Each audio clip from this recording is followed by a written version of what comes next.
রাসূল সাল্লাল্লাহু আলাইহি ওয়াসাল্লাম বলেছেন, আমি এবং কিয়ামতের মাঝে এতটুকু ব্যবধান আছে। এই বলে তিনি তার হাত দুটো উঁচু করলেন। দুই আঙ্গুলের মাঝে যতটুকু ব্যবধান আছে, রাসূল সাল্লাল্লাহু আলাইহি ওয়াসাল্লাম বলছেন আমার এবং কিয়ামতের মাঝে এতটুকু ব্যবধান আছে। তিনি বলেছেন আমার জন্ম হচ্ছে কিয়ামতের একটা সাইন, আমি যে নবী হয়েছি এটাই কিয়ামতের একটা নিদর্শন। অর্থাৎ যেদিন থেকে তিনি নবী হয়েছেন ওই দিন থেকে কিয়ামত শুরু হয়ে গেছে, শুধু মহাপ্রলয় বা বিস্ফোরণটা বাকি আছে। পুরো ইউনিভার্স, এই মহাবিশ্বটা তার ধ্বংসের দিকে ক্রমশ এগিয়ে যাচ্ছে। যতক্ষণ ধরে আমরা কথা বলছি এতটুকু সময়ের মধ্যেও পৃথিবী এবং এই গ্রহ উপগ্রহগুলো তার ধ্বংসের দিকে এগিয়ে গেছে। তিনি বলেছেন সাল্লাল্লাহু আলাইহি ওয়াসাল্লাম যে আমার ইন্তেকাল হচ্ছে কিয়ামতের একটা বড় আলামত। রাসূল সাল্লাল্লাহু আলাইহি ওয়াসাল্লামের ইন্তেকাল আজ থেকে 1400 বছর আগেই হয়ে গেছে। তিনি বলেছেন যখন তোমরা দেখবে সমাজের সবচেয়ে দরিদ্র রাখাল ক্যাটাগরির মানুষ, যাদের পায়ে কখনো জুতা ছিল না, গায়ে কখনো জামা ছিল না, তারা বড় বড় অট্টালিকা নির্মাণের প্রতিযোগিতা করবে, তখন তোমরা ধরে নিও এটা শেষ জামানা। আপনারা সবাই ইন্টেলেকচুয়াল অডিয়েন্স, আমি জানি আপনারা বুঝতে পারছেন। আপনি যদি গ্রামের দিকে তাকান বা শহরের দিকে তাকান, দেশের দিকে তাকান বা বিশ্বের দিকে তাকান, খেয়াল করে দেখবেন যাদের একসময় কিছুই ছিল না আজকে তারা বড় বড় অট্টালিকা নির্মাণের প্রতিযোগিতা করছে। কিয়ামত কাছে চলে এসেছে। তিনি বলেছেন যখন দেখবে দাসী তার মনিবকে জন্ম দিচ্ছে তখন তোমরা কিয়ামতের অপেক্ষা করো। এর অর্থ কি? এর অর্থ হচ্ছে পিতা মাতার সাথে দাসীদের মতো আচরণ করা হবে। আজকে আমরা পেপার পত্রিকা খুলে দেখতে পাই পিতাকে হত্যা করা হচ্ছে, মাকে জবাই করা হচ্ছে, সম্পত্তির কারণে ভাইকে হত্যা করা হচ্ছে। এগুলো নিত্য নৈমিত্তিক ঘটনা হয়ে গেছে আমাদের। তাই যার দুচোখ খোলা আছে সে বুঝতে পারবে আমরা এখন শেষ জামানায় বাস করছি। এর আরেকটা অর্থ হয়, সেটা কি জানেন? সেটা হচ্ছে একটা সময় আসবে যখন মেয়েরা বাচ্চা কাচ্চা নিতে চাইবে না। তখন কি হবে? তখন কিছু দাসী শ্রেণীর মহিলাদেরকে হায়ার করতে হবে, তাদের গর্ভে সন্তান ভাড়া করে নিতে হবে, সে সন্তান জন্ম দিয়ে খালাস এবং তার অনারিয়াম তাকে দিয়ে দেওয়া হবে। এই যে সন্তানটা জন্ম নিল এটা হচ্ছে মনিবের সন্তান। আজকে যে বড় বড় কান্ট্রিগুলো আছে এগুলোতে নিম্নবিত্ত দেশের মহিলারা ওখানে গিয়ে এই কাজ করছে, এবং সেখানে আমার বোন আছে, আমার মা আছে, আমার স্ত্রীও আছে। আমাদের দু চোখ খোলা নাই? সিঙ্গাপুরের মতো কান্ট্রিতে আজকে মেয়েদেরকে ভাড়া করা হচ্ছে সন্তান দেওয়ার জন্য। আর এই কথাটা রাসূল সাল্লাল্লাহু আলাইহি ওয়াসাল্লাম 1400 বছর আগে বলে গেলেন। একটা সময় আসবে যখন দাসী তার মনিবকে জন্ম দিবে। সুবহানাল্লাহ! কিভাবে বললেন তিনি? তিনি বলেছেন যখন দেখবে মুসলিমদের জন্য দুনিয়া উন্মুক্ত করা হচ্ছে, তাদের সম্পদ বাড়তে থাকবে, যাকাত নেওয়ার মানুষ খুঁজে পাওয়া যাবে না, তখন কিয়ামতের জন্য অপেক্ষা করবে। যখন তোমরা দেখবে সমাজে মেয়েদের সংখ্যা বাড়ছে এবং ছেলেদের সংখ্যা কমছে, তখন কিয়ামতের অপেক্ষা করবে। আপনি যদি এখন দুচোখ খুলে দেখেন আপনি দেখবেন সমাজে পুরুষদের সংখ্যা দিন দিন কমছে, নারীদের সংখ্যা দিন দিন বাড়ছে। এর কারণ অনেক আছে, আজকে অত ডিটেলস বলার সময় নেই। একটা কারণ আমি বলছি, একটা কারণ হচ্ছে স্মার্টফোন, ইন্টারনেট, এই টেকনোলজিগুলো আপনার ক্রোমোজোম ধ্বংস করে দিচ্ছে। খেয়াল করে দেখবেন ল্যাপটপটা কোথায় থাকে, কোথায় নিয়ে আপনি বসেন, এইগুলো রেডিয়েশন আপনার ক্রোমোজোম ডিএনএগুলো নষ্ট করে দিচ্ছে। এই জন্য যত দিন যাবে তত বেশি মেয়ে সন্তান জন্ম নেবে, পুত্র সন্তান জন্ম দেওয়ার ক্ষমতাটা ছেলেদের নষ্ট হয়ে যাবে। এভাবে মেয়েদের সংখ্যা বাড়তে থাকবে, পুরুষের সংখ্যা কমতে থাকবে। আরও অনেক কারণ আছে, এটা একটা কারণ। রাসূল সাল্লাল্লাহু আলাইহি ওয়াসাল্লাম বলেছেন যখন দেখবে মেয়েরা ছেলেদের পোশাক পরছে আর ছেলেরা মেয়েদের পোশাক পরছে, তখন বুঝে নেবে এটা শেষ জামানা। আজকে যদি আপনি মেয়েদের দিকে তাকান, বাহ্যিক গেট আপ দেখবেন, তারা কোট পরছে, তারা টাই পরে ব্যাংকে বসে আছে, তারা প্যান্ট পরছে। আর আমরা এটাকে বলছি প্রোগ্রেস, প্রগতি, এগিয়ে যাওয়া। অপ্রতিরোধ্য গতিতে নারীরা এগিয়ে যাচ্ছে, তাই না? আজকে আমরা এগুলো বলছি। রাসূলুল্লাহ সাল্লাল্লাহু আলাইহি ওয়াসাল্লাম বলেছেন যেসব মহিলা পুরুষের পোশাক পরে আর যেসব পুরুষ মহিলার পোশাক পরে এদের উপরে আল্লাহ এবং তার রাসূলের লানত, অভিশাপ বর্ষিত হয়। তিনি বলেছেন শেষ জামানায় মেয়েরা পুরুষের পোশাক পরবে আর পুরুষেরা নারীর পোশাক পরবে। পোশাকের আরেকটা অর্থ আছে, সেটা কি জানেন? সেটা হচ্ছে শুধু বাহ্যিক পোশাক নয়, পোশাক মানে হচ্ছে সোশ্যাল ফাংশনাল রোল। মানে সমাজের যে জায়গায় পুরুষদের থাকার কথা ছিল সেখানে মহিলারা চলে আসবে, আর যে জায়গায় মহিলাদের থাকার কথা ছিল সেখানে পুরুষরা চলে যাবে। আপনি আজকে দেখবেন যে কোনো প্রতিষ্ঠান, ব্যাংক, এনজিও, রাষ্ট্র, সমাজ, এভরি সিঙ্গেল সেক্টর মহিলারা নেতৃত্ব দিচ্ছে, পুরুষেরা তার পিছে ইয়েস স্যার করছে। আমি যদি ভুল বলি আমাকে কারেকশন করে দিবেন। আর ঠিক বিপরীত চিত্র দেখবেন ছেলেদের ক্ষেত্রে, তারা মেয়েদের রোল প্লে করছে ঘরে। এই হলো ফাংশনাল রোলের পরিবর্তন, যেটা শেষ জামানায় হবে। এর ফলে কি হবে? এর ফলে পরিবারগুলো ভেঙে যাবে। কারণ পার্ট টাইম মাদার কখনো সুস্থ সন্তান জন্ম দিতে পারে না, আর সেই সন্তান কখনো নেককার সালেহীন সন্তান হয়ে বেড়ে উঠতে পারে না। যে সন্তান মায়ের স্নেহ নিয়ে বড় হয়নি, ডে কেয়ার সেন্টারে বড় হয়েছে, ওই সন্তান যখন বড় হবে সে এই পিতামাতাকে ওল্ড এজ, ওই যে বৃদ্ধাশ্রম আছে সেখানে পাঠিয়ে দিবে। আকিফা অন কিরম, ইকুয়াল প্রতিশোধ। যেই ছেলে আর মেয়েকে আজকে ডে কেয়ার সেন্টারে রাখা হচ্ছে এই প্রগতির নামে, চাকরি বাকরির নামে, ওই ছেলেগুলো যখন বড় হবে তখন এই পিতামাতাকে বৃদ্ধাশ্রমে পাঠিয়ে দিবে। এই হলো একটা শেষ জামানার বড় সাইন। আর ছেলেদের দিকে তাকান, দেখবেন ছেলেরা নাকের ফুল, কানের দুল পড়ছে, নাকের ফুল পড়ছে, হাতে বালা পড়ছে, চুল বড় বড় রাখছে, তাই না? মেয়েদের মতো পোশাক পরছে। সবচেয়ে বড় কথা হচ্ছে তারা মেয়েদের মতো চিন্তাও করছে। আজকে ছেলেদের মস্তিষ্ক মেয়েদের কাছে চলে গেছে, মেয়েদের মস্তিষ্ক ছেলেদের কাছে চলে গেছে। চিন্তা ভাবনার মধ্যে একটা মেয়েলি স্বভাব ছেলেদের, পুরুষত্বটা নাই। গলার ভয়েসটা পর্যন্ত মেয়েলি হয়ে গেছে। খেয়াল করে দেখবেন, এটা রাসূল সাল্লাল্লাহু আলাইহি ওয়াসাল্লাম 1400 বছর আগে বলে গেছেন যে পুরুষের জায়গায় মেয়েরা চলে আসবে, মেয়েদের জায়গায় পুরুষেরা চলে যাবে। তিনি আরও বলেছেন, এই কথাটা খুব ভালো করে শোনেন। আমি জানি না এখানে মা বোনরা আছেন কিনা।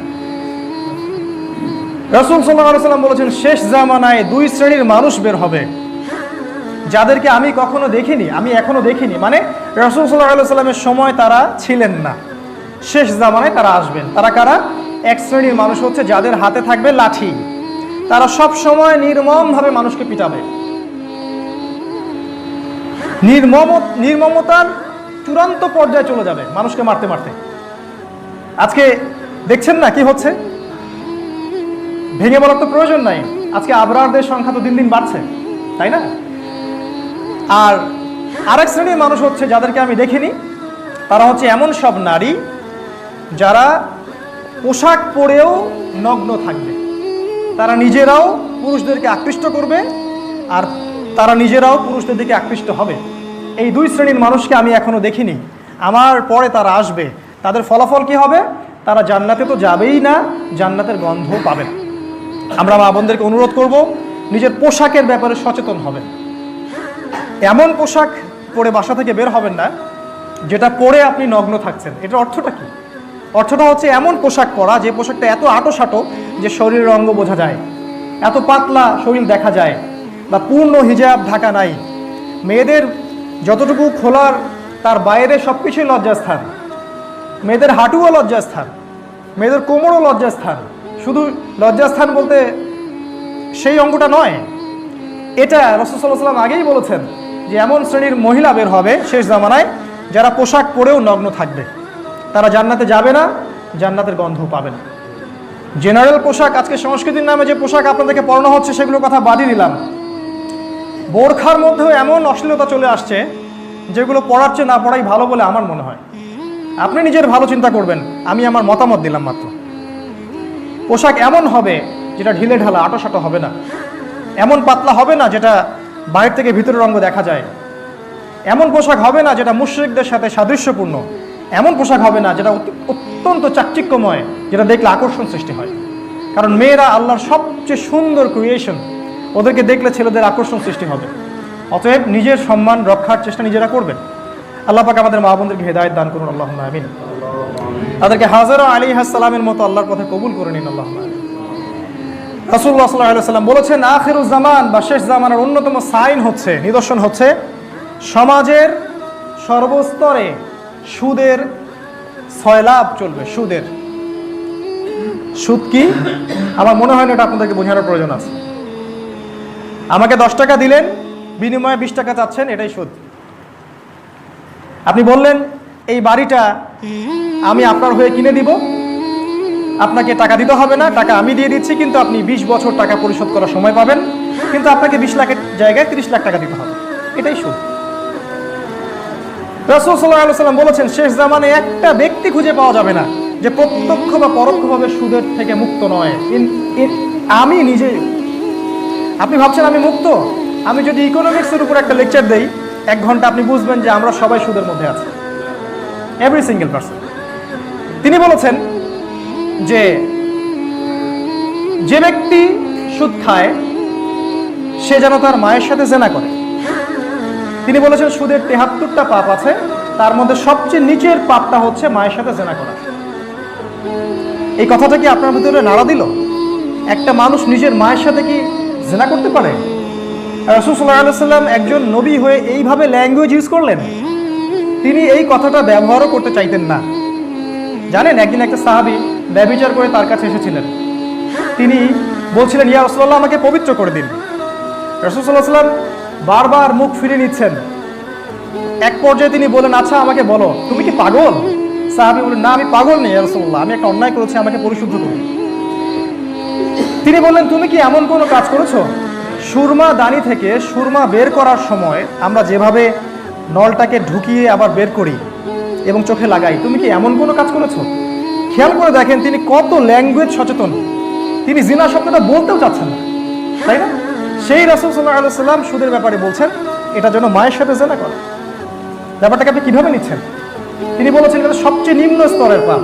আর সবচেয়ে উঁচু স্তরের পাপ কি? সূরা বাকারা খুলে দেখেন, শেষের দিকে আছে, আল্লাহ রাব্বুল আলামিন বলছেন, ইয়া আইয়ুহাল্লাযীনা আমানু, হে মুমিনগণ, ইত্তাকুল্লাহ, আল্লাহকে ভয় করো, ওয়া যারু মা বাকিয়া মিনার রিবা, সুদের অবশিষ্ট অংশগুলো ছেড়ে দাও, ইন কুনতুম মুমিনিন, যদি তোমরা সত্যিকার অর্থে মুমিন হয়ে থাকো, ওয়া ইন লাম তাফআলু, যদি তোমরা এটা না করো, ফাআযানু বিহারবিন মিনাল্লাহি ওয়া রাসূলিহি, তাহলে আল্লাহ এবং তার রাসূলের সাথে যুদ্ধের ঘোষণা শুনে নাও। এখন যদি আপনি সুদ খেয়ে আল্লাহ এবং তার রাসূলের সাথে যুদ্ধ করতে কমফোর্টেবল ফিল করেন, আমার কিছু বলার নেই। আপনি যদি মনে করেন I am comfortable with it, কোনো সমস্যা নাই, কেউ আপনাকে ফোর্স করছে না। আর যদি আপনি মনে করেন না, আমি কোশ্চিন কালেও মায়ের সাথে জেনা করব না, আমি আল্লাহ এবং তার রাসূলের সাথে যুদ্ধ করব না, তাহলে আপনি আজকে থেকে সমস্ত সুদী কারবার ত্যাগ করবেন। এটা সমাজের এক শ্রেণীর মানুষকে ধনী করে, আর এক শ্রেণীর মানুষকে দাসত্বের শৃঙ্খলে আবদ্ধ করে। আজকে সারা বিশ্বে মুসলিমরা যে দাস, এর একটা কারণ রিবা, আরও একটা কারণ আছে, সেটা ব্যাখ্যা করার সময় নেই আজকে। সেটা হচ্ছে পেপার মানি, কাগজের টাকা। কোরআনের মধ্যে টাকার কথা আছে। ইসলামিক কারেন্সি হচ্ছে গোল্ড কয়েন, সোনার মুদ্রা যেটাকে বলা হয় দিনার, এবং সিলভার কয়েন, রূপার মুদ্রা যেটাকে বলা হয় দিরহাম। রাসূলুল্লাহ সাল্লাল্লাহু আলাইহি ওয়াসাল্লাম এই কয়েন ইউজ করে বেচাকেনা করেছেন। আর আজকে আমাদের হাতে ধরিয়ে দেওয়া হয়েছে একটা কাগজের টুকরা, যার কোনো ইন্ট্রিনসিক ভ্যালু নাই। এই কাগজের মধ্যে এর ভ্যালু নাই, এর ভ্যালু অন্য কোথাও আছে। এই কাগজের টুকরার মাধ্যমে এই পুরো মুসলিম কান্ট্রিদেরকে আজকে দাসে পরিণত করা হয়েছে। যে 1 লাখ টাকা দিয়ে আপনি আগে 1 শতক জমি কিনতে পারতেন, সেই 1 লাখ টাকা দিয়ে আজকে থেকে 5 বছর পরে 1 শতাংশ জমি কিনতে পারবেন না। আজকে ইকোনমিক্স আমার আলোচনার টপিক না, নাহলে বলতাম। সুদ এবং কাগজের টাকা, এই দুটো দিয়ে আমাদেরকে দাসে পরিণত করা হয়েছে। শেষ জামানে একটা বড় সাইন, মেজর সাইন। তিনি আরো বলেছেন, সুদের সাথে সম্পৃক্ত 4 শ্রেণীর ব্যক্তির উপর আল্লাহ এবং তার রাসূলের অভিশাপ। এটা ভালো করে শোনেন। 1 শ্রেণীর ব্যক্তি হচ্ছে যারা সুদ সরাসরি খায়, দ্বিতীয় শ্রেণী হচ্ছে যারা সুদ খায় না কিন্তু সুদ দেয়, তৃতীয় শ্রেণী ব্যক্তি হচ্ছে যারা সুদ খায়ও না দেয়ও না, শুধুমাত্র সাক্ষী থাকে, আর চতুর্থ শ্রেণী হচ্ছে যারা সুদ খায় না, দেয় না, সাক্ষীও থাকে না, কিন্তু লিখে রাখে, কাতিব। পুরো ব্যাংকিং সিস্টেম এর মধ্যে আছে। আপনি যদি এগুলোতে কমফোর্টেবল ফিল করেন, আমার কিছু বলার নাই। যদি আপনার ভিতর ঈমান থাকে, আল্লাহ এবং তার রাসূল এবং কোরআনের প্রতি রেসপেক্ট থাকে, আপনি এটাকে ত্যাগ করবেন। This is up to yours, আপনার উপরে। তিনি বলেছেন, শেষ জামার অন্যতম সাইন হচ্ছে সমাজে আলেমদের সংখ্যা কমতে থাকবে, মানুষ জাহেলদেরকে আলেম হিসেবে গ্রহণ করবে, তারা মানুষকে ভুল পথে পরিচালিত করবে এবং নিজেরাও পথভ্রষ্ট হবে। তিনি আরো বলেছেন, শেষ জামানায় ইলম উঠে যাবে, সত্যিকারের জ্ঞান, কোরআন এবং সুন্নাহর জ্ঞান উঠে যাবে, জাহেলিয়াতের জ্ঞানে সমাজ ভরে যাবে। আর আমরা সেটাকে বলবো অবশ্যই প্রগতি, এগিয়ে যাচ্ছে সবকিছু। যে বিদ্যা অর্জন করে মানুষ আল্লাহকে চিনতে পারে না, তার রাসূলকে চিনতে পারে না, তার এই উন্নত মাথাটাকে আল্লাহর সামনে অবনত করতে পারে না, সেটা দাজ্জালের এডুকেশন। এই এডুকেশন সিস্টেম ক্রিয়েটেড বাই দাজ্জাল। জ্ঞান সেটাই যেটা মানুষকে আল্লাহর দিকে নিয়ে আসবে, তার রাসূলের দিকে নিয়ে আসবে। ইসলাম এবং কোরআনের দিকে নিয়ে আসবে। এখন আমরা এই 20-30 বছর পড়াশোনা করে কি অ্যাচিভ করছি এটা আপনি নিজেই চিন্তা করেন।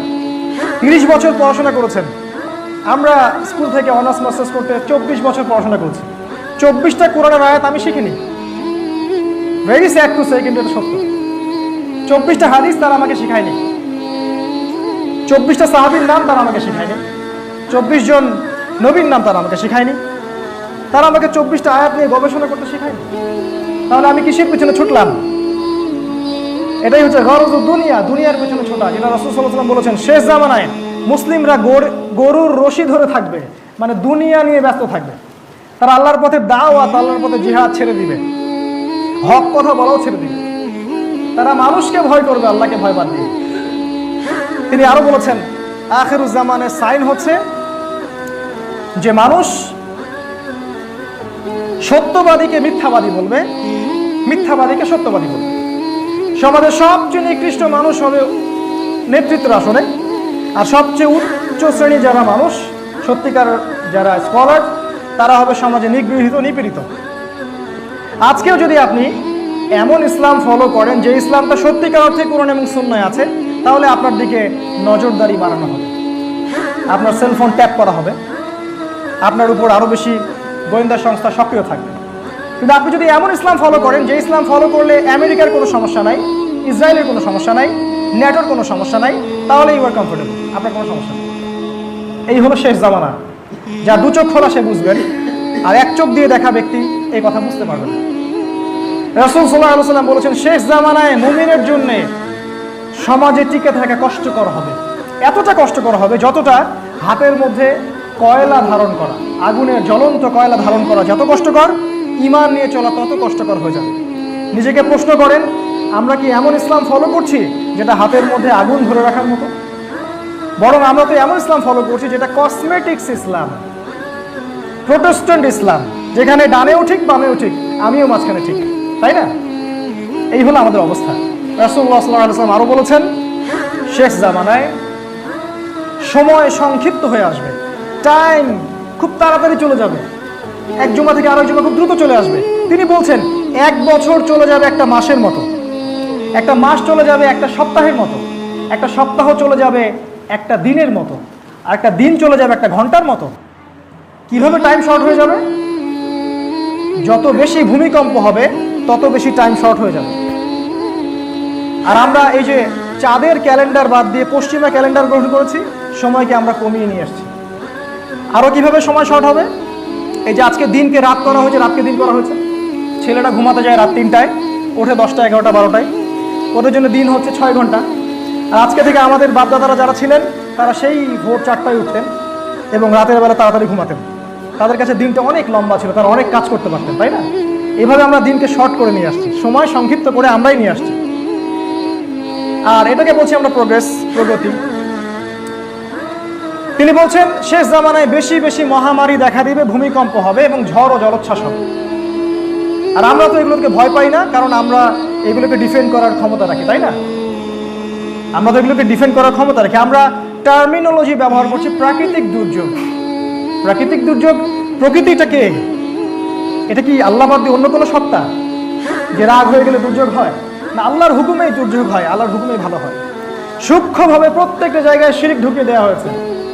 আমরা শিরকের মধ্যে হাবুডুবু খাচ্ছি, বুঝতে পারছি না। কোরআনে আছে সোনার কয়েন এবং রূপার কয়েন ইউজ করার কথা। ওয়ার্ল্ড ব্যাংক এবং IMF সোনার কয়েন, রূপার কয়েন ব্যান করে দিয়েছে, ব্যবহার করতে পারবে না। তারা আল্লাহর হালালকে হারাম করে দিয়েছে। আর আল্লাহর হালালকে যে হারাম করে, এটা শিরক। শিরক। কোরআনে অসংখ্য বিধান আছে যেগুলো ইসলামের বিধান, যেমন চোরের হাতকে কাটতে হবে, জেনাকারীকে শাস্তি দিতে হবে, ডাকাতি করলে শাস্তি আছে, খুন করলে আপনার কেসাস আছে। এগুলো আমাদের সমাজ থেকে উঠে গেছে। আল্লাহর হালালকে যে হারাম করে এটা শিরক, আল্লাহর হারামকে যে হালাল করে এটাও শিরক। এগুলো আপনি তখনই বুঝতে পারবেন যখন আপনি কবরে থাকবেন, তার আগ পর্যন্ত বুঝতে পারবেন। রাসূল সাল্লাল্লাহু আলাইহি ওয়াসাল্লাম আরো বলেছেন শেষ জামানায় বেশি বেশি হত্যাকাণ্ড হবে। একজন ব্যক্তি যে হত্যা করছে সে জানবে না আমি কেন তাকে হত্যা করলাম, আর যে ব্যক্তি নিহত হবে সেও বুঝবে না কেন আমাকে মারল। সুবহানাল্লাহি ওয়া বিহামদিহি। আজকে বিশ্বের যে কোনো জায়গায় তাকিয়ে দেখেন, প্রত্যেকটা দেশেই দেখবেন মুসলিমদের রক্ত ঝরছে।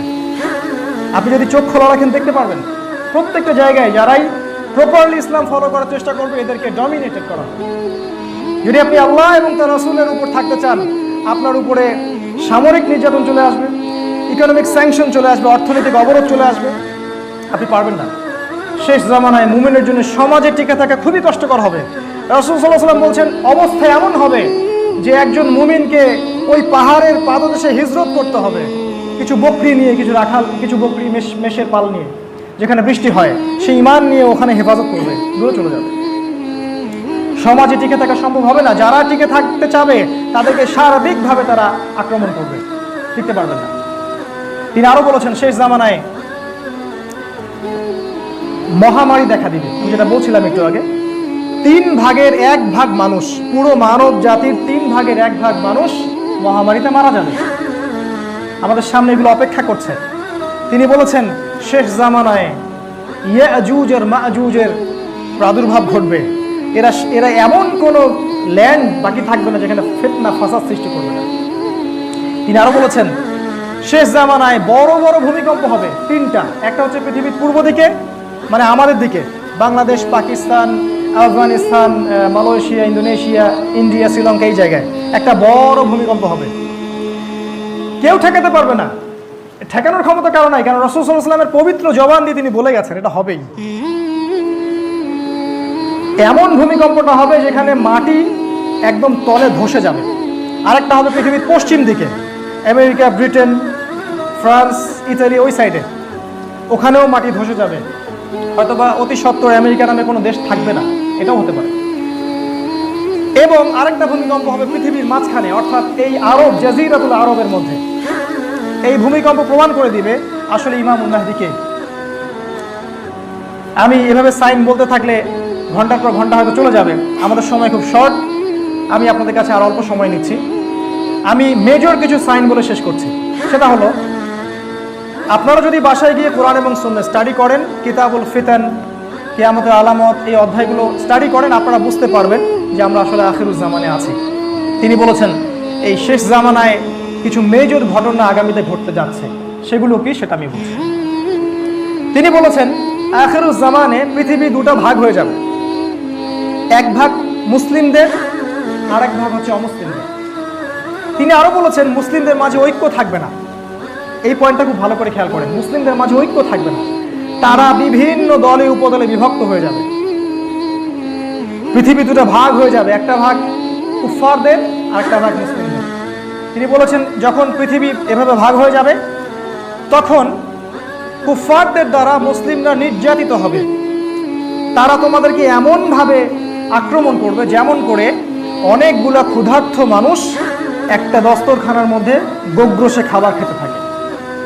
হাউমাউ করে মানুষ যখন খাবার খায়, ঠিক এরকম করে তারা তোমাদের রক্তপাত ঘটাবে মুসলিমদের। সাহাবীরা প্রশ্ন করছেন, ইয়া রাসূলুল্লাহ, তখন কি আমরা সংখ্যায় কম হব? তিনি বলছেন, না, তোমরা সংখ্যায় কম হবে না, বরং তোমরা হবে আবর্জনার মতো। তিনি আবর্জনা শব্দটা ইউজ করেছেন, আমাকে ক্ষমা করবেন, এই কথাটা আমি বলিনি। তিনি বলেছেন, আপনার নবী বলেছেন, আমরা হব আবর্জনার মতো। তোমরা গরুর রশি ধরে ব্যস্ত থাকবে এবং আল্লাহর পথের কষ্ট, শ্রম, জিহাদ, দাওয়াত ছেড়ে দিবে। এজন্য তোমাদের এই অবস্থা হবে। কিন্তু এই অবস্থা দীর্ঘস্থায়ী হবে না, এটাই সুখবর। এই অবস্থা দীর্ঘস্থায়ী হবে না। যখন জুলুমের জয় জয়কার থাকবে, ঠিক তখনই আরবে নেতৃত্ব নিয়ে একটা টোনদোল সৃষ্টি হবে। এটা ভালো করে বোঝার চেষ্টা, এই অংশটাকে ভালো করে বোঝার চেষ্টা করেন। আরবে নেতৃত্বের একটা টোনদোল হবে, নেতৃত্ব নিয়ে একটা ঝগড়া হবে আরবের মধ্যে, এটা হতে যাচ্ছে সামনে। রাসূল সাল্লাল্লাহু আলাইহি ওয়াসাল্লাম বলেছেন, যখন এই নেতৃত্বে ঝগড়া হবে, মানুষ সত্যিকারের নেতা খুঁজে পাবে না, আমির খুঁজে পাবে না। ঠিক তখনই মদিনা থেকে একজন মানুষ মক্কায় আসবেন। মদিনা থেকে একজন মানুষ মক্কায় আসবেন, তার নাম হবে আমার নামে, তার পিতার নাম হবে আমার পিতার নামে, তার মায়ের নাম হবে আমার মায়ের নামে। সে হবে আমার ফাতিমা রাদিয়াল্লাহু আনহার বংশের একজন মানুষ। তার নাম হবে মুহাম্মদ, তার বাবার নাম হবে আব্দুল্লাহ, তার মায়েরও নাম হবে আমিনা। তিনি মদিনা থেকে মক্কায় আসবেন। কি জন্য আসবেন? তিনি নেতৃত্ব চাবেন না, নেতৃত্ব অ্যাভয়েড করতে চাবেন, এই ভয়ে পালিয়ে আসবেন। কিন্তু মানুষ তাকে খুঁজে খুঁজে খুঁজে খুঁজে বের করে মক্কায় চলে আসবে। এবং তার হাতে ইসলামী খেলাফার বায়াত নেওয়া হবে। এটা কোনো রাজতন্ত্রের বায়াত হবে না, ইসলামী খেলাফার বায়াত হবে। আর অফকোর্স তখন ইউনাইটেড নেশনস বলে কিছু থাকবে না, তখন এইসব ডলার এবং কাগজের টাকা বলে কিছু থাকবে না। তার হাতে বায়াত নেওয়া হবে এবং সারা মুসলিমরা পৃথিবীর বিভিন্ন স্থান থেকে তার সাথে ঐক্যমত পোষণ করবে। এবং রাসূল সাল্লাল্লাহু আলাইহি ওয়াসাল্লাম বলেছেন তাকে সিরিয়া থেকে একটা বাহিনী এসে আক্রমণ করতে চাবে, আর আল্লাহ রাব্বুল আলামিন সিরিয়ার ওই বাহিনীটাকে মক্কা এবং মদিনার মাঝখানে বাইদা নামে একটা জায়গা আছে, এই জায়গার মধ্যে ধসিয়ে দিবেন। আর এটাই হচ্ছে সবচেয়ে বড় আলামত, ওই ব্যক্তি হচ্ছে ইমামুল মাহদী। এটাই সবচেয়ে বড় আলামত যে ওই ব্যক্তি ইমামুল মাহদী। তিনি বলছেন ইমামুল মাহদী যখন ইমার্জ করবেন তখন মুসলিমরা তার সাথে যোগ দিবে এবং কুফফারদের সাথে তোমাদের একটা যুদ্ধ হবে। এই যুদ্ধে 80টা পতাকা, 80টা দেশ একত্রিত হয়ে মুসলিমদের বিরুদ্ধে যুদ্ধ করবে। আপনি কি চিন্তা করছেন, সামনে এগুলো হতে যাচ্ছে? 80টা ফ্ল্যাগের কথা তিনি বলেছেন রাসূল সাল্লাল্লাহু আলাইহি ওয়াসাল্লাম, তারা একত্রিত হয়ে তোমাদের এগেইনস্টে যুদ্ধ করবে। এই যুদ্ধে মুসলিমরা 3টা ভাগ হয়ে যাবে। একটা ভাগ যুদ্ধের মাঠেই শহীদ হয়ে যাবে, আরেকটা ভাগ যুদ্ধের মাঠ থেকে পালিয়ে যাবে। আল্লাহর রাসূল বলছেন এদেরকে আল্লাহ কখনো মাফ করবেন না। তিনি বলছেন বাকি যে পার্ট থাকবে 3 ভাগের 1 ভাগ, এদের হাতে আল্লাহ রাব্বুল আলামিন ইসলামের বিজয় দান করবেন এবং তারা ইমামুল মাহদীর সাথে এই বিশ্বে খেলাফত প্রতিষ্ঠিত করবে। অফকোর্স তখন আমাদের এইসব ডেমোক্রেসি, সেকুলারিজম বলে কিছু থাকবে না। এগুলোর দৌড় শেষের দিকে, কোনো কিছুর যখন চরম উৎকর্ষতায় পৌঁছায় তখনই ধ্বংস হয়। এটাই বাস্তবতা। আর রাসূল সাল্লাল্লাহু আলাইহি ওয়াসাল্লাম যেহেতু এটা হাদিসে বলেছেন, এটা হবে, এটা কেউ ঠেকাতে পারবে না। যত চেষ্টাই করো কোনো লাভ নাই। আমাদের আজকে যা অবস্থা বিশ্বে, এটা আমাদের কল্যাণের জন্যই হচ্ছে। সামনে একটা সোনালী সকাল অপেক্ষা করছে, এই কারণেই আমরা এখন রাত পার করছি। ইমামুল মাহদী বেঁচে থাকবেন 7 থেকে 9 বছর এবং আরও অনেক যুদ্ধ হবে কুফফারদের সাথে, যেগুলোতে তারা বিজয় লাভ করবেন। তবে ইমামুল মাহদীর হাতে কনস্ট্যান্টিনোপল অর্থাৎ তুরস্কের ইস্তাম্বুল নগরী বিজিত হবে। ইস্তাম্বুল নগরীতে মুসলিমরা যখন ঘাঁটি গাড়বে তখন শয়তান এসে মুসলিমদেরকে খবর দিবে যে দাজ্জাল আত্মপ্রকাশ করেছে, দাজ্জাল আত্মপ্রকাশ করেছে একজন ইহুদি যুবকের বেশে। আর অফকোর্স এই ইহুদিরা দাজ্জালকে ফলো করবে, কারণ ইহুদিরা অপেক্ষায় বসে আছে তাদের একজন মাসিহ আসবে। তারা দাজ্জালকে ওদের মাসিহ মনে করে, ত্রাণকর্তা। আসলে সে মাসিহ না, সে মাসিহুদ দাজ্জাল। এই দাজ্জাল মুসলিমদেরকে সিরিয়ার মধ্যে ঘিরে ফেলবে ইমামুল মাহদী সহ। এরপর যেটা হবে সেটা হচ্ছে ওই যে ফেরাউন বনি ইসরাইলকে নদীর মধ্যে ঘিরে ফেলছিল না, সামনে নদী পিছনে ফেরাউন, আর মুসা আলাইহিস সালামের কওম মনে করছে এখন আমাদের সময় শেষ, আমাদেরকে হত্যা করা হবে। মুসলিমরা এরকম ভয় পেয়ে যাবে, বাহিরে দাজ্জাল এবং তার সাঙ্গপাঙ্গরা মুসলিমদেরকে ঘিরে ফেলবে এবং মসজিদের ভিতরে ইমামুল মাহদী এবং মুসলিমরা থাকবেন। তখন মুসলিমরা হয়তো মনে করবেন যে এখন হয়তো আমাদেরকে তারা শেষ করে ফেলবে, অথবা দাজ্জাল মনে করবে মুসলিমদেরকে আমরা শেষ করে ফেলব। কিন্তু না, আল্লাহ রাব্বুল আলামিন ঠিক এই মুহূর্তে আসমান থেকে ঈসা ইবনে মারিয়ামকে পাঠাবেন। ঈসা আলাইহিস সালাম দুজন ফেরেশতার কাঁধে ভর দিয়ে ওই সিরিয়ার সাদা মসজিদের মিনারের উপরে নামবেন। এই মসজিদটা এখনো গিয়ে দেখবেন সাদা হয়ে গেছে অলরেডি। রাসূল যখন এই হাদিসটা বলেছিলেন তখন মসজিদ সাদা ছিল না, এখন এই মসজিদ সাদা, এখন এই মসজিদ সাদা। আপনি ইন্টারনেটে গিয়ে দেখেন, এই মিনারের উপরে ইমাম ঈসা ইবনে মারিয়াম নামবেন এবং ঈসা আলাইহিস সালাম ঈসা আলাইহিস সালামকে ইমামুল মাহদী চিনতে পারবেন। ইমামুল মাহদী প্রথম বলবেন এটা হচ্ছে মারিয়ামের পুত্র ঈসা, এবং তিনি তাকে ইমামতি করার জন্য আহ্বান করবেন। তখন হবে ফজরের ওয়াক্ত, ফজরের আজান দেওয়া হবে। কিন্তু ঈসা আলাইহিস সালাম ইমামতি করবেন না, তিনি বলবেন ইমামুল মাহদীকে আপনি ইমামতি করেন, কারণ এই উম্মতের জন্য ইমামতিকে ফরজ করা হয়েছে। আমি নবী হিসেবে আসিনি, আমি উম্মাহ হিসেবে এসেছি। ইমামুল মাহদী ইমামতি করবেন, নামাজ শেষ হবে, ঈসা আলাইহিস সালাম বলবেন দরজা খুলে দাও। ঈসা আলাইহিস সালামকে দেখা মাত্রই দাজ্জাল গলতে শুরু করবে লবণের মতো। ঈসা আলাইহিস সালামের হাতে দাজ্জাল নিহত হবে, হত্যা করা হবে, কারণ একজন সত্যিকারের মাসিহ মিথ্যা মাসিহকে হত্যা করবে। এরপরে ইসলামের বিজয় হবে। 40 বছর ঈসা আলাইহিস সালাম পৃথিবীতে বিচরণ করবেন, বেঁচে থাকবেন। তিনি বিয়েও করবেন, তার সন্তানও হবে, তাকে দাফন করা হবে মুহাম্মদ সাল্লাল্লাহু আলাইহি সাল্লামের কবরের পাশে। এই 40 বছরের পৃথিবীর এমন একটা জায়গা বাকি থাকবে না যেখানে ইসলামের পতাকা বুলন্দ হবে না ইনশাআল্লাহু আযজা ওয়া জাল্লা। এমন একটা গ্রাম, একটা শহর বাকি থাকবে না যেখানে ইসলামের হুকুমত কায়েম হবে না। পৃথিবীর কোনো শক্তি এটাকে ঠেকাতে পারবে না। রাসূল সাল্লাল্লাহু আলাইহি ওয়াসাল্লাম বলেছেন, যখন এই ঘটনাগুলো ঘটবে তখন খোরাসান, এই আফগানিস্তান কন্টিনেন্ট থেকে একটা সেনাবাহিনী গিয়ে তাদের সাথে যোগ দিবে। তোমরা যদি ওদেরকে পাও, বরফের উপরে হামাগুড়ি দিয়ে হলেও তাদের সাথে যোগ দিও। এটা রাসূলের কথা, আমরা বলছি না তারা কারা। সময়, টাইম উইলসে, সময় বলে দিবে। এরপরে 40 বছর পৃথিবীতে খেলাফত কায়েম থাকবে। তারপরে মানুষ আবারও খারাপ হওয়া শুরু করবে। মানুষ এতটা খারাপ হবে, রাস্তার মধ্যে জেনা করবে, একবারে রাস্তার মধ্যে। আল্লাহ রাসূল সাল্লাল্লাহু আলাইহি ওয়াসাল্লাম বলছেন, এই মানুষগুলোর সামনেই কিয়ামত সংঘটিত হবে। এখন এই ঘটনাগুলো আমি কেন বললাম?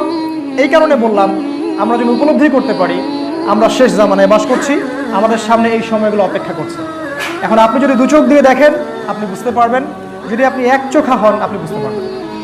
আল্লাহ রাব্বুল আলামিন আমাদের সবাইকে এই বিষয়গুলো বোঝার তৌফিক দান করুন, প্রস্তুতি গ্রহণের তৌফিক দান করুন।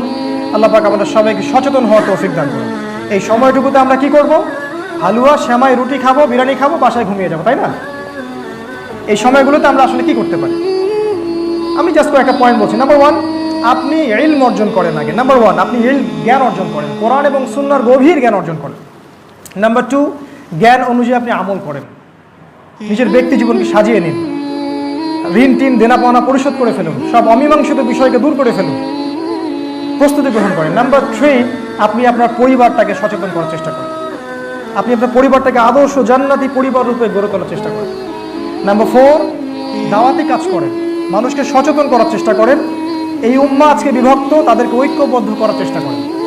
এখন আমাদের বক্সিং গ্লাভস করে যুদ্ধ করার সময় নয়, এখন আমাদের ছোট ছোট মাসলা মাসাইলগুলো নিয়ে একে অপরকে কাদা ছড়াছড়ি করে মসজিদ ভাগ করার সময় নয়। কে জানি এই জিনিসটা আমাদের মাথায় দিয়ে দিয়েছে, অফকোর্স এটা ইবলিস এবং দাজ্জাল দিয়েছে।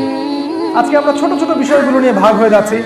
73টা কেন, 73,000 দল হয়ে গেছে। সবার মাঝে একটা ঐক্যের প্রয়োজন। আমরা সবার ভালোটুকু নেই, খারাপটুকুকে ত্যাগ করি। এটা আপনি করতে পারেন। নাম্বার 4। নাম্বার 5, অর্থনৈতিক ব্যাপারে আপনি হালালের ব্যাপারে সচেতন হন, হারাম ত্যাগ করেন। যদি কিছুই করতে না পারেন, কৃষিভিত্তিক অর্থনীতিতে ফিরে আসেন। এটাই একমাত্র রাস্তা খোলা আছে হালাল খাওয়ার, আর কোনো রাস্তা আমার দৃষ্টিতে খোলা নাই।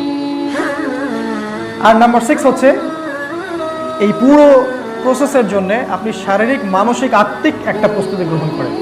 সামনে এই সময়টা আসতে যাচ্ছে, আমরা এই কাজগুলো করলে ইনশাআল্লাহ আল্লাহ রাব্বুল আলামিন আমাদেরকে ইল্লিনের অন্তর্ভুক্ত করবেন, তাদের অন্তর্ভুক্ত করবেন যারা ঘরে বসে হালুয়া রুটি খায়নি, এই উম্মার জন্য কিছু করেছে, কিছু চেষ্টা করেছে। এর ফলাফল এটাই হবে, আমরা কিয়ামতের দিনে আল্লাহর সামনে দাঁড়িয়ে বলতে পারবো, আল্লাহ, আমরা আমাদের সাধ্য অনুযায়ী চেষ্টা করেছি। আল্লাহ রাব্বুল আলামিন আমাদের সবাইকে কবুল করুন, মঞ্জুর করুন। একটা আলোচনায় সব কিছু বলা সম্ভব নয়। আমি আজকে আপনাদেরকে এতটুকু বললাম, আখিরুজ জামানে সাইনগুলো কি, আমরা ঘুমিয়ে আছি, আমাদের জাগতে হবে, এবং আগামীতে কি হতে যাচ্ছে আমাদের প্রস্তুতি কি হবে।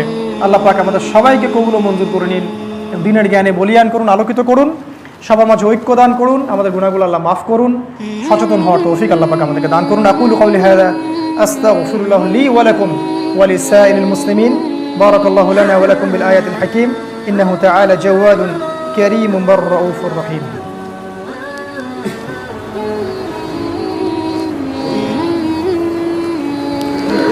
الحمد لله كفى وسلام على عباده الذين اصطفى. أعوذ بالله من الشيطان الرجيم. بسم الله الرحمن الرحيم.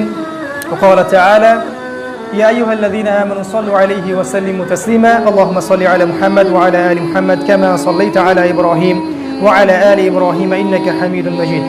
اللهم بارك على محمد وعلى آل محمد كما باركت على إبراهيم وعلى آل إبراهيم إنك حميد مجيد. সম্মানিত উপস্থিতি, আজকের খুতবার এই টপিকের উপরে যদি কারো কোনো কিছু জানার থাকে, কোনো প্রশ্ন থাকে, ইনশাআল্লাহ সুন্নাহ সালাতের পরে আমাকে করতে পারেন। আর একটা খুতবায় সব কিছু আলোচনা করা সম্ভব নয়, তাই আমি শুধু আজকে সামারি আলোচনা করলাম। ইনশাআল্লাহ ভবিষ্যতে আপনাদের সাথে আবারও দেখা হবে, এগুলো নিয়ে আরও অনেক কথা হবে ইনশাআল্লাহু আযজা ওয়া জাল। সে পর্যন্ত আল্লাহ পাক আপনাদের সবাইকে ভালো রাখুন, সুস্থ রাখুন।